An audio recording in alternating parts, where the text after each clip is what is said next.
One of the skills we need to develop is learning how to speak out a response to what is said to us and to what is going on around us. Words have the power to activate. Words have the power to strengthen. Words have the power to inspire. Words have the power to put issues to bed.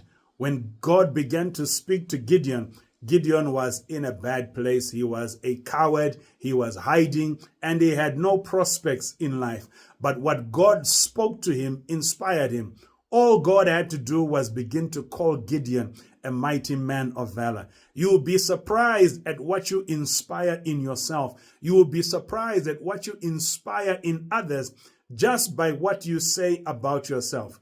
Even if initially people don't agree, even if initially there may be resistance. But if you keep speaking certain things about yourself, people will begin to respond in a manner that is favorable to you.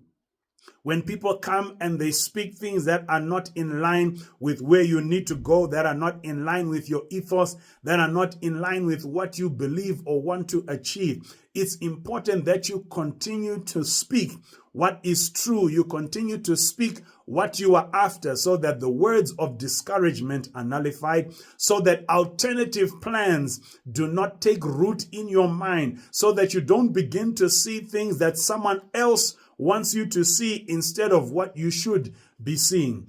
Adam and Eve, they took time to meditate on the words that were spoken to them in the garden, and they began to believe that indeed they were not important, indeed they were going nowhere in life, indeed they were not loved by God. It was all, of course, not true, but they never spoke something different to themselves. They never spoke something different about what was going on.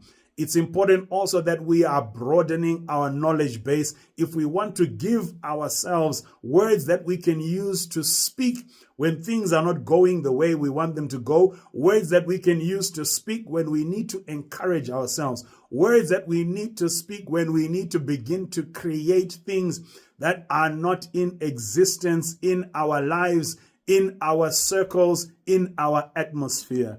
It's important to purposefully use the power of our tongues to speak against things that are not in line with where we are going and to create things that we need to be created. Don't underestimate the power of the voice that you have in your own life and to change your surroundings.